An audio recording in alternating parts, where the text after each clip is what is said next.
Hello, everyone, and welcome to Collision Repair Magazine's Industry Insider Radio, a podcast for shops, shop owners, techs in every level of the collision repair industry. I'm your host, James Kerr.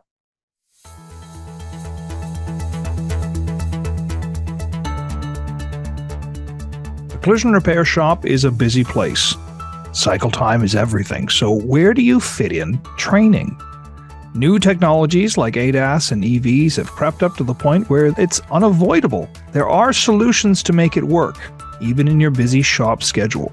To navigate these hurdles with me, I have two guests who are well poised to figure out how training can work for your shop.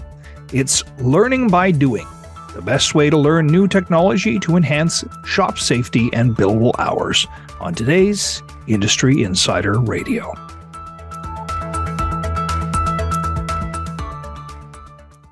Today's episode is brought to you by Environmental Motor Works and Autoprof, leading providers of automotive, heavy truck, and coach vehicle training, including hands-on EV and ADAS training. For more information, please visit our websites at www.envmw.com or www.theautoprof.com.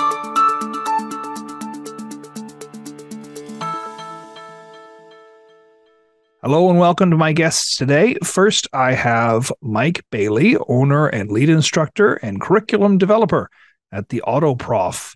Hello, Mike. Thank you for joining me today. Good morning, James. How are you today? And I have David Myers, CEO of Environmental Motor Works. David, could you please introduce your company and its relationship and how Autoprof works in relation to Environmental Motor Works, and we can all get on the same page with who we're talking to today. Perfect. Thanks, James, and would love to. So I've known Mike for a number of years, and I'll let Mike introduce himself. But the Autoprof has existed for a great number of years, and like I said, I'll let Mike introduce that.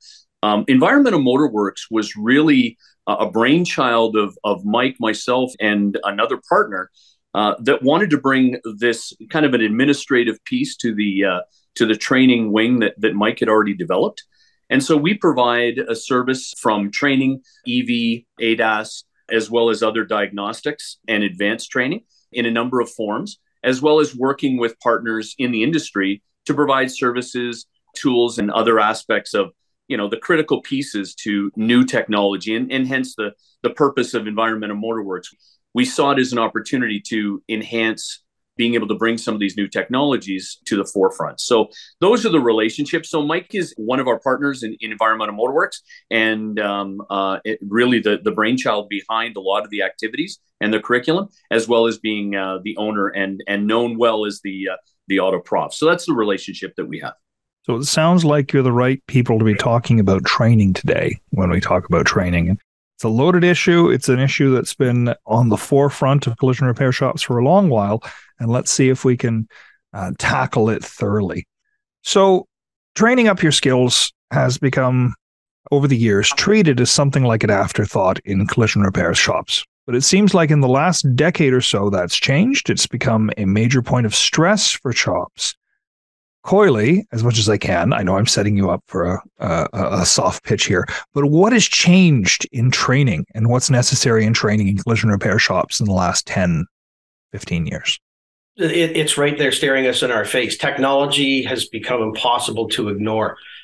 My background is automotive and heavy truck, repair and diagnostics, et cetera, but I deal with body shops quite often, collision industry, as well as providing support for hard-to-diagnose vehicles.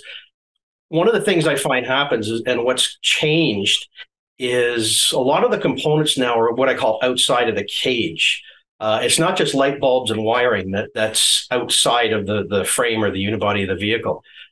We've got radar, we've got sonar, we've got cameras that are all exposed to damage from collision, including the wiring that goes along with these, power ground and communication networks. Another thing is our skilled workforce is aging.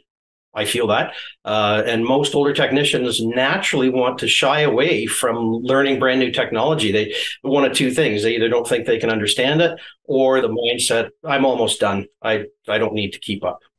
Do you feel like technicians in Canada's collision repair shops are well-trained and ready for the future of ADAS and EVs? and everything else that's coming? Oh, that's given what you just said about an aging workforce. Yeah, I got my hand up for that one. There's a few different types of collision technicians, and as I said, I've met quite a few. I'll categorize them here. What's rare is the enthusiastic and well-trained technician that is current, is interested in training and interested in tech, et cetera. Another thing that's rare is somebody not so schooled, but they're enthusiastic and they want to learn, and they are learning. What I see happen more often than not, though, what I call a common group, is they're enthusiastic to learn, but they need new skills and training, that they haven't been provided the opportunity to actually update themselves. Another thing that's common is the unenthusiastic, and they just want to ignore it. They don't want anything to do with it. Like I mentioned before, they may decide that I'm beyond training. I just want to finish out my career. Most collision techs are capable and should and need to step up and up their game by improving their skills and bettering themselves. One of the things that we've seen, not only in our courses, but just in our interaction as well, is that there are a number of people that, as they start to have the conversation, or Mike in particular is introducing them to some of these concepts or getting into the technology, it's amazing how they know some things, but they're missing parts of it. And that's so critical, especially in areas where you're dealing with things that have greater safety concerns, or where you've got more complex issues that can cause, what we're trying to do is ensure that there's not repeats here to repairs, and that the various shops feel comfortable that they can do a lot of this themselves. We also have a lot of new technicians that are coming in.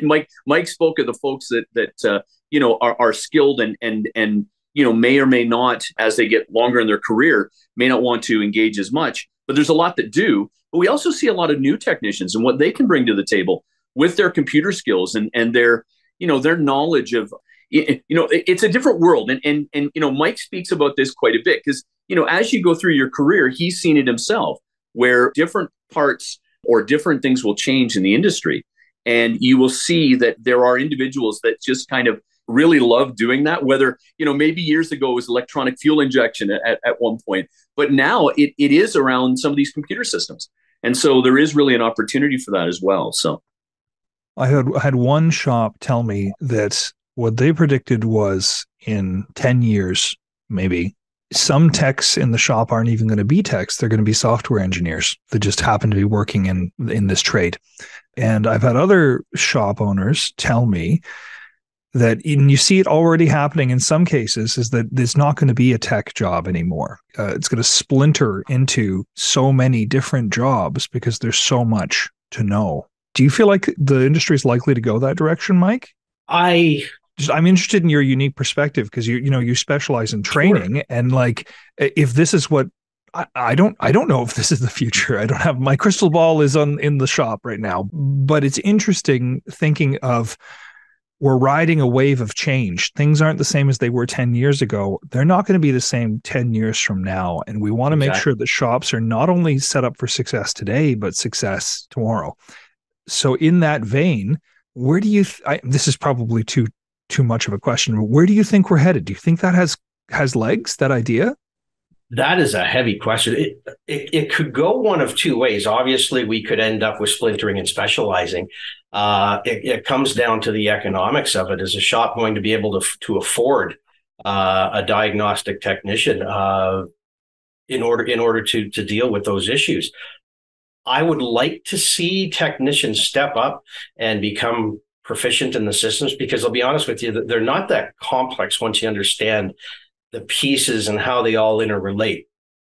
But I think now you may end up with electrical and mechanical techs and refinishers. I could see that happening, but I don't see a specific electrical technician. Now, I may be totally wrong, but I don't see the economics of it at the moment. 50 years, who knows? James, my background is actually in operations management. And one of the things we've seen, certainly with maintenance, is you're absolutely right. As technology changes, it's a plug and play of a module here and there. But what we see is, because we live in a physical world, An accident is an accident. A need for maintenance is a need for maintenance. And those are physical activities. And so, as you get corrosion of wiring, these are physical things. So I agree with you. I think we will see a lot of that. We will see a lot of those changes. But I think you're going to see a lot of the basic needs still exist for quite a number of years, because the reality is, like I said, we live in this physical world. If it was a perfect world, we see those futuristic shows where it's a perfect world where, all the cars are floating on air. Maybe it's different, but the minute you have environmental influences or friction or anything like that, it's amazing how you do need that physical and that if you will, that regular technician need to maintain and fix the vehicles. So I do think that there's still quite an opportunity for that to exist. What could happen down the road is, and I hate this word, farming it out. I'm a firm believer of keeping everything in-house for warranty and for profit, of course. But that could happen down the road as well. Instead of a collision shop having everything in their one place, they may farm certain jobs out, the electrical jobs, the calibration jobs, etc. Or what I've seen a lot of recently is combination collision shops, mechanical shops, which would kind of put a Band-Aid on that. And of course, profit and headaches and everything else. But that's a thought as well. Well, these things ebb and flow, right? Like it used to be that your glass, your upholstery, like a lot of it was subletted out, and now we have ADAS is often subletted out, and then people tried to bring everything in house, and then we might be having too many jobs again in the shop to get it all under one house, and then maybe 10, 15 years from now it can come back. We're getting way ahead of ourselves though. So talking about today and training today, and what's necessary today, it seems like there's a lot to learn. We know that the landscape is going to change in the industry. So why aren't people getting trained? What's preventing training from happening? There's three things that I can think of right now. Time. Second one is money, dough. And specifically to technicians is confidence, but that also spills over to the owner, the management of the facility.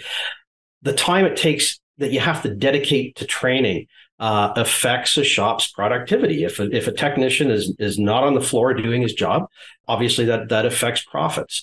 And that's the number one big thing. I always akin or use a reference of our industry versus every other skilled trade, or seems to be every other skilled trade in Ontario/Canada. Most trades give their technicians a day off, do daytime training, and pay them. Automotive, be it repair or collision, nope, training has to be done after hours or on your own time, et cetera. So that's the time component. Money comes into it in two ways. Because a technician's not on the floor, there's the perception that money is lost. Now that hopefully will come back around on the back end after the training has been done.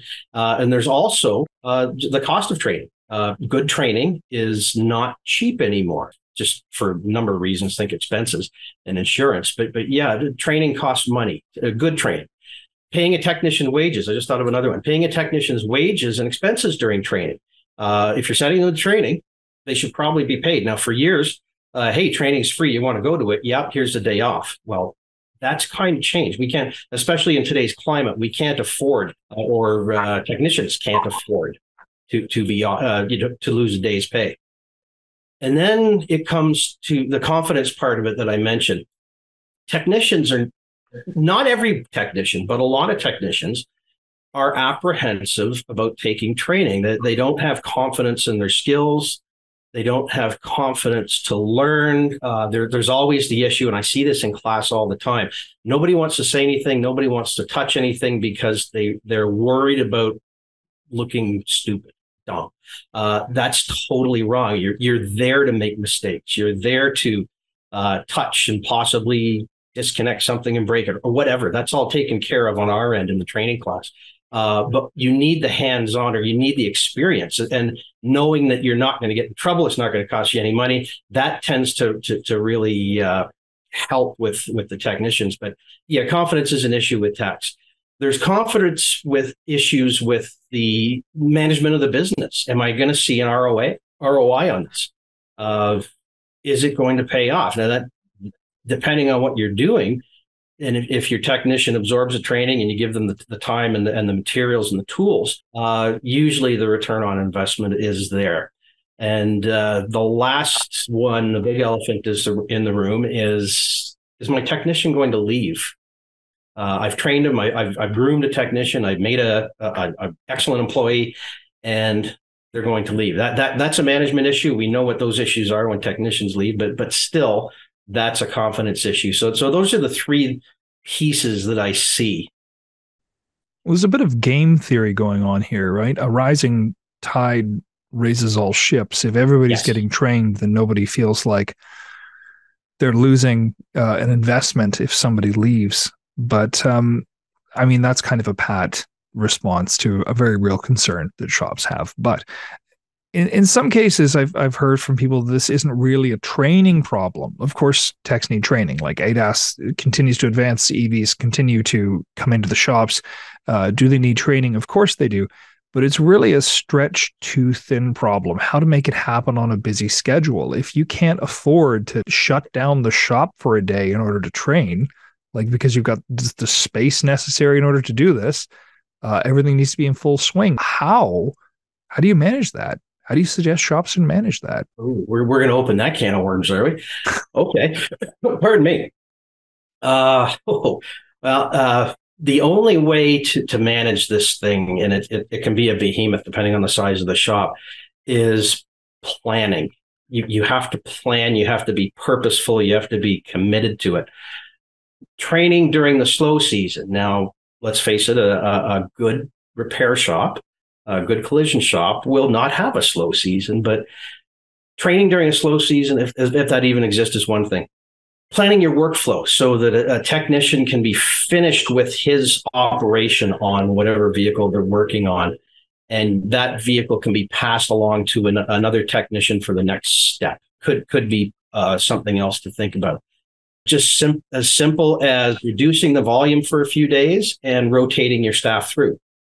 So if you have 10 people on staff, or let's say 12 people, if you have 12 people on staff, 3 groups of 4 technicians. That could possibly work. You have to face it. Your production is going to suffer. Let's face it. And every collision shop that I know, the lineup to get in is long. So it's not like you're going to miss a job and then the technicians come back and you'll be standing around. Most collision shops that I know have they're weeks out.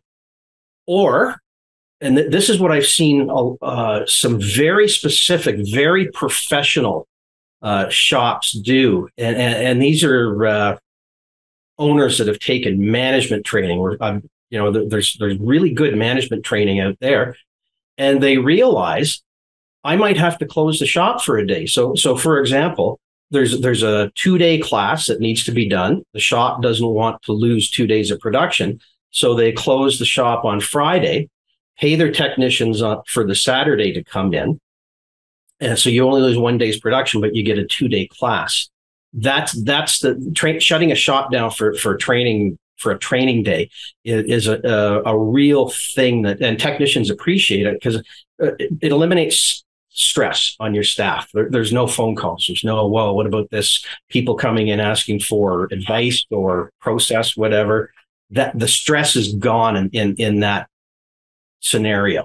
And the other is specific training for specific staff on that training day. So if you're closing the shop and you're losing technician production, schedule service advisor training or estimator training so that everybody's there. The whole shop is being trained in their own specialty. That's an expensive touch, but that looks after everybody. And there's no downside to that as far as I can think of. I've seen multiple trainings at once, all at the same time. Yeah. So what I'm talking about is the technicians are in the shop for their training, or they're wherever they are for their training, but usually in the shop. Management staff, estimators might be training, possibly on EV components and operation to kind of help them out. Service writers could be training in PR skills, et cetera, et cetera. All of those different things happening the same day. Now, I'm just taking myself as an example, I'm pretty slow to learn things. It takes me 10 times my wife telling me anything before I know what she's talking about. There's a lot of pressure to get that training done in a very quick amount of time, and pressure from on high that, oh, it better be worth it, and there better be a return, and you better stick with us, and you better that. So that you talk about the day off being without pressure for the techs, but I'm sure everyone above the techs is sweating bullets, hoping this goes okay. Like we talk about time. Everybody's time is spoken for, and cycle time is so tight, and we've had more burdens on time ramping up year over year. And where my mind always goes is OEM procedures. Yes. Right. 5 years ago, 10 years ago, there was a certain amount of creativity you could apply for the repair, but now it's outrageously rigid. You have to do exactly what it says. You have to return to the OEM procedure every darn time you want to do it, because they might have changed a semicolon or something, and you need to be on that. So with techs today, probably reading more OEM procedures than anything else in their lives. Are they important? Yes, they're mandatory, but we're throwing a lot of books at some people who are tactile learners, which is making the process perhaps an unnecessary struggle. So how do you, from a training perspective, how do you address that? How do you address the time crunch that it's got to be, the fact that people are learning in different ways, the fact that, you need to find a way to teach people that's going to make sense to them, and that there's so much pressure on retaining that knowledge? That comes down to the instructor / training company. The instructor has to be able to notice that and adjust their training accordingly. And by adjust their training, I mean adjust the way they present it. I see it all the time. I see the deer in the headlights look, and I see the people that give me more, I want more. A good instructor will be able to deal with both of those types of learners in the class. But the sitting in a class, like you said, staring at a presentation and looking at slides is only one component of it. And we can't eliminate that as instructors and teachers. We can't eliminate that completely, because there's always a theory component to any technology. And I'm specifically talking about technology. There's always a theory component that has to be understood. Now, we don't have to go back to the engineering of the thing and computer algorithms or any of that, but there's certain components to any tech that there is a theory component. But what will turn the lights on or bing, just set the bubble off above somebody's head is when you take that tech, the tech training on paper, and you present it in a way that, yep, okay, I understand it, but it could be gone in 5 minutes. Once you get to the point where the technician understands it. What you then do, and what we do, is once we're done that, everybody gets up out of their seat, and you have to get technicians up out of their seat. We're used to moving all day. Then we go into a shop environment or a simulator environment, but we actually apply what we just learned on paper or on slides or whatever it is, and we do it. Or we look at it, or we take measurements, or what have you, and we actually mesh the academic learning and the skills learning. That all pulls together by doing. Like you said, these are tactile people. I'm one of them. I learn by doing. Muscle memory is a thing, but also my brain looking at my hands do something. I'll remember that way longer than I would remember, say, a slide. Learning the why and how to reinforce the skill is a big thing.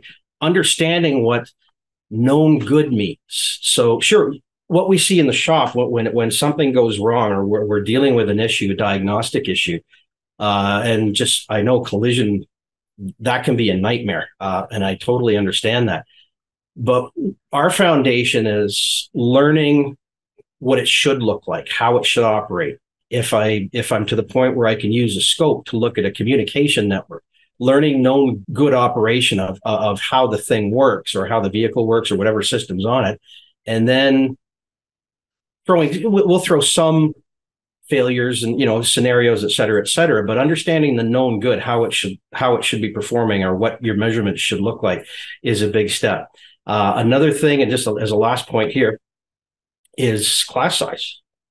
Do you have a class of 50 and you're just talking PowerPoint, which, if a technician learns one thing in a large class or a PowerPoint presentation, and I'm the same way, if I go to a class and I learn one thing to take away, I'm happy. That was completely worth it.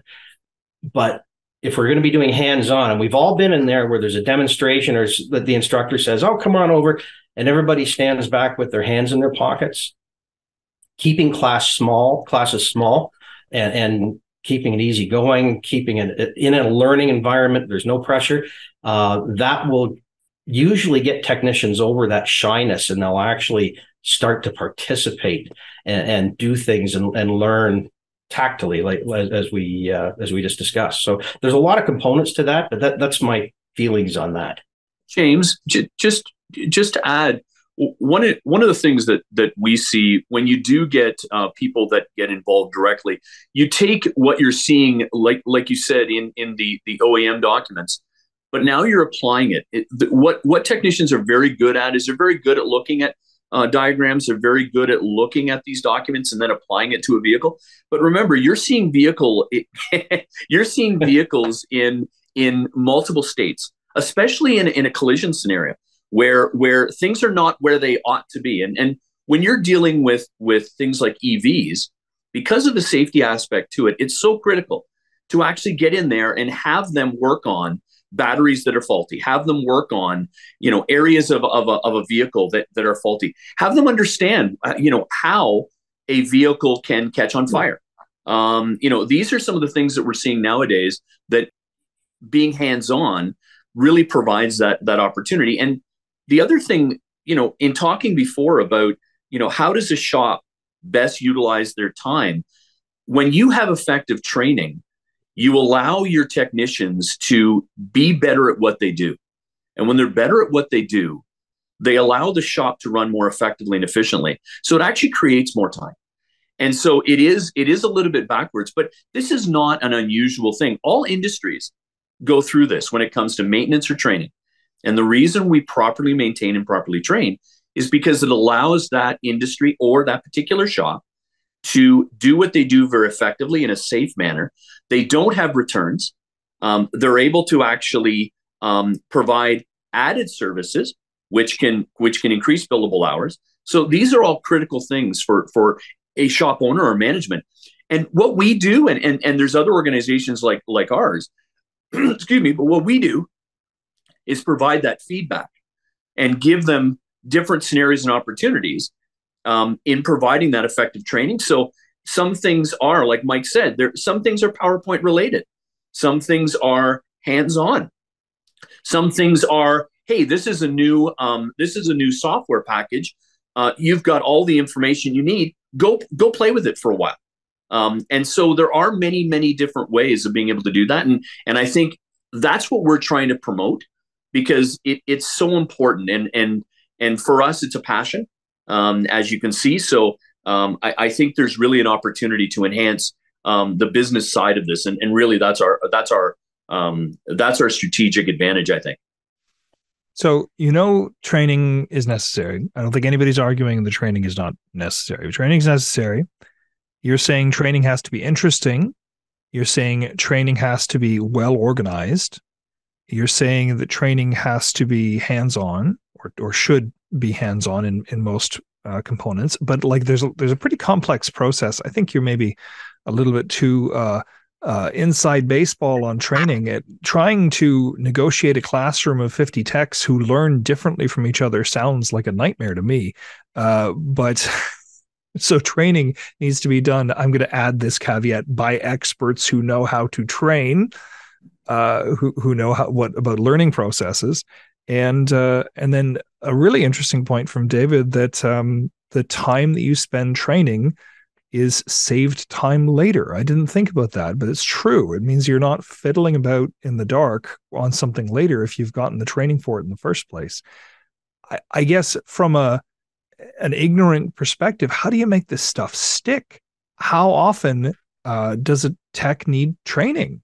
Is that subject to how many changes are going on in the industry, or is there a recommended schedule, or what should a shop owner be thinking about trying to factor into their schedule events in terms of training? Well, okay. When it comes to what training needs to be done, or how often techs should have training in the automotive repair sector, where we have to wait for warranty to expire and that kind of thing. So there's a natural lag to that, and I usually find out personally. I find out when that natural lag is finished as my late Friday afternoon phone calls for technical help start to ramp up. But for collision, a car that was purchased last week could end up in your shop. So for collision, especially as a system is released or starting to become popular on vehicles, that's when training needs to happen. In fact, to the point where we need to be a little bit proactive and ahead of that curve. Now, we don't have to get deep into it.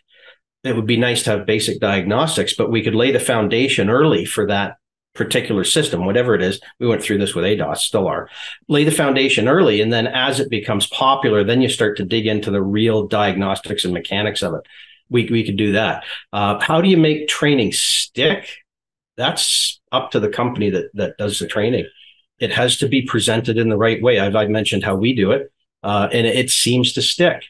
An instructor, we've all heard the expression, those that can do and those that can't teach. You don't really want to apply that to yourself, do you? No, I've been a working technician since '84. Okay, so you're putting yourself in the do and teach. Yeah, it's for me. It's kind of different because I started in my apprenticeship. I started actually working at a car wash in '79, but in '84 I started my apprenticeship. So I saw the end of carburetors. We went through the learning curve for fuel injection and such.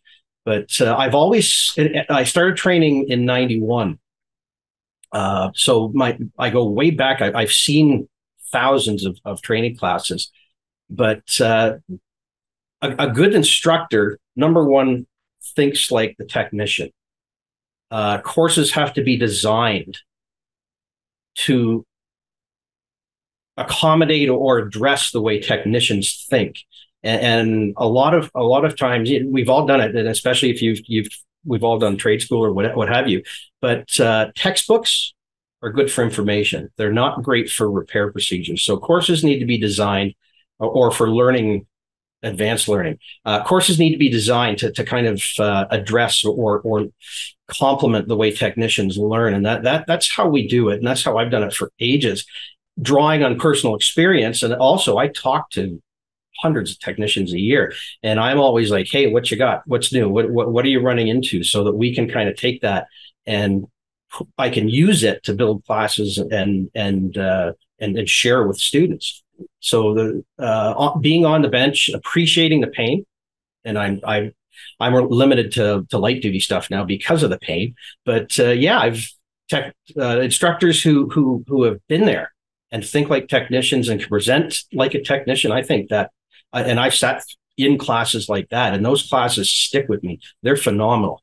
James, I find that we also get feedback when you're running a course, especially if it's an independent training organization, and obviously like ourselves. But I find when you have that personal, I'll call it a partnership, especially if it's a fleet organization or whatnot, you get an opportunity to understand what their issues are. And so, there may be a training course that somebody comes to, but what you find is you will get information from that training course. And Mike then tends to develop that, or will have that additional discussion. And so you may have, there may be a course, we've certainly been involved in doing this, where something may be applied. Mike did some work with some first responders as an example that came out of a discussion. Those are perfect examples where you extend that training specific to the need that exists within the industry, and that's, I think, pretty critical.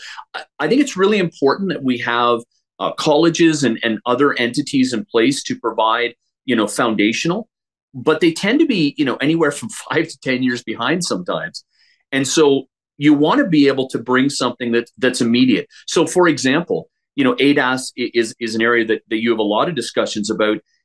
Being out by just a couple of degrees is critical. So understanding how you can do that.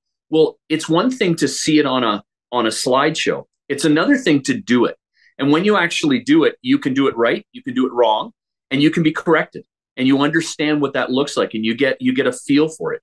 And then you have the opportunity with a good organization, or as you build out your network, to ask those questions.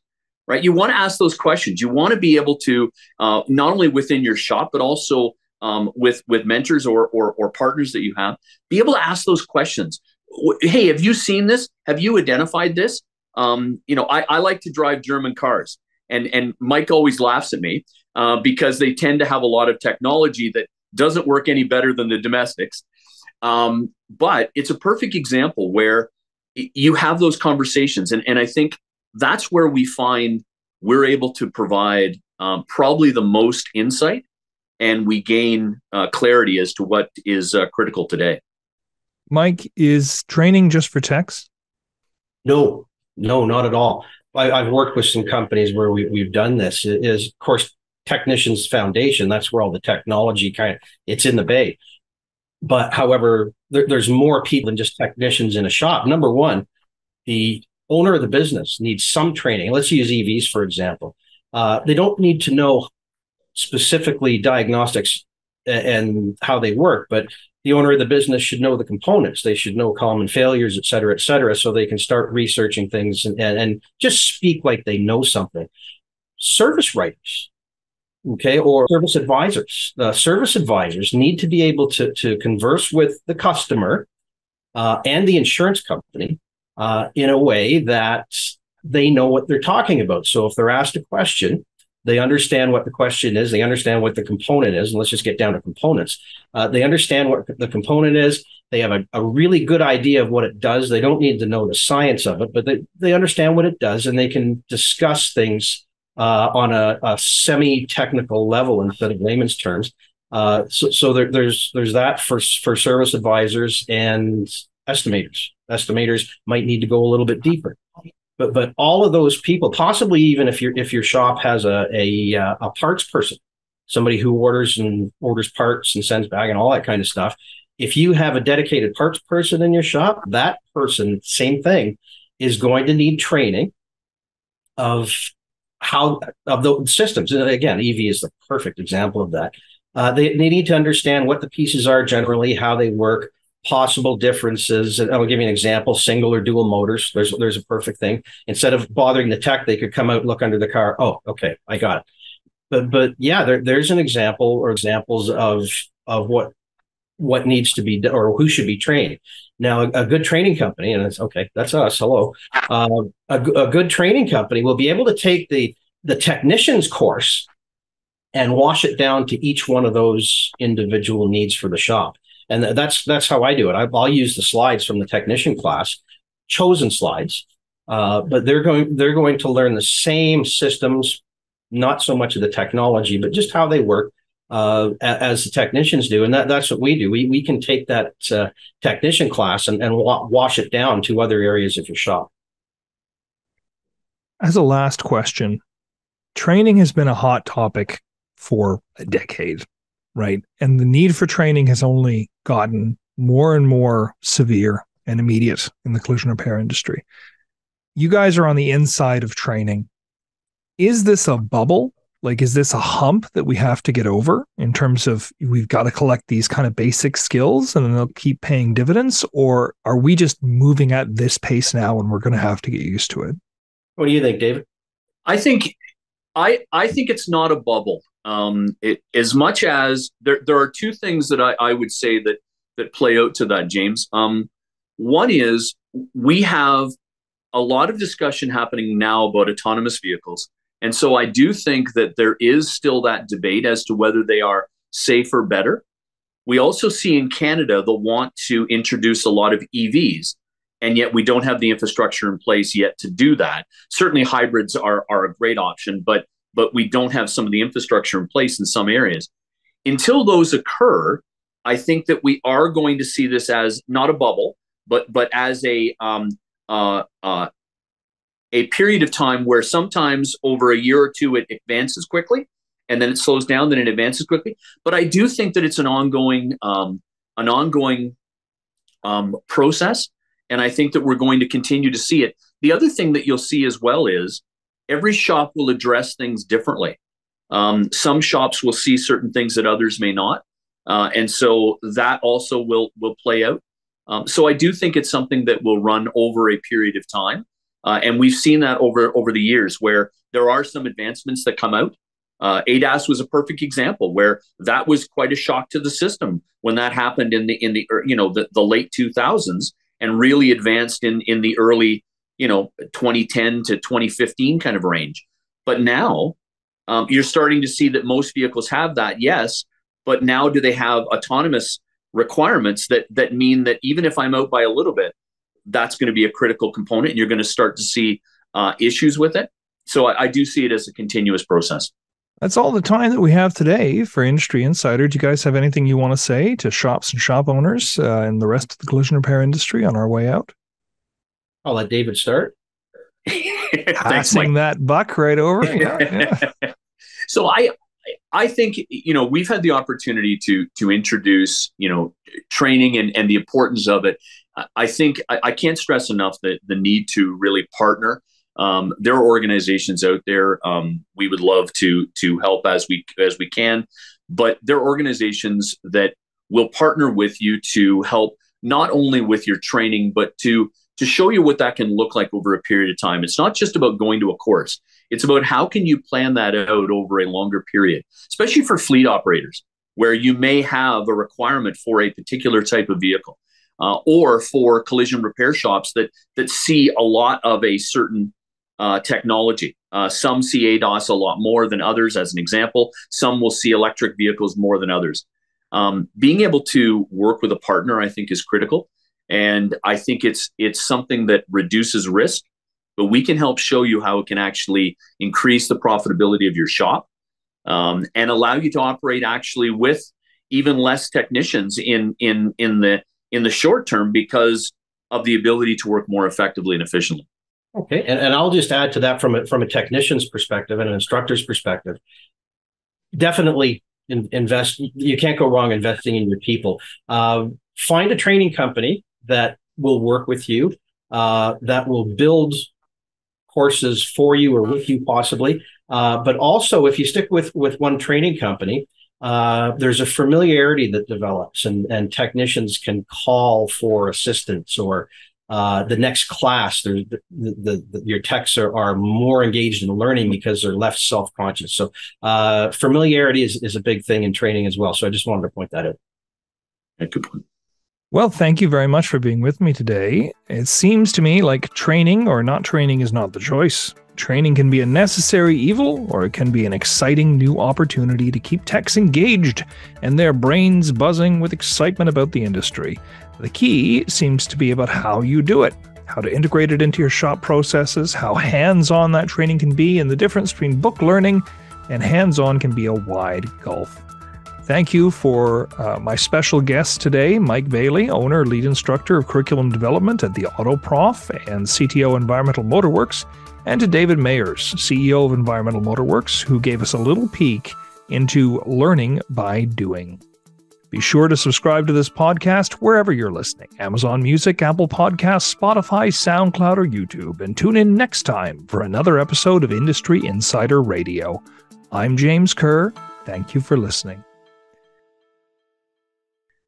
Today's episode is brought to you by Environmental Motorworks and Autoprof, leading providers of automotive, heavy truck, and coach vehicle training, including hands-on EV and ADAS training. For more information, please visit their websites at www.envmw.com or the Autoprof at theautoprof.com.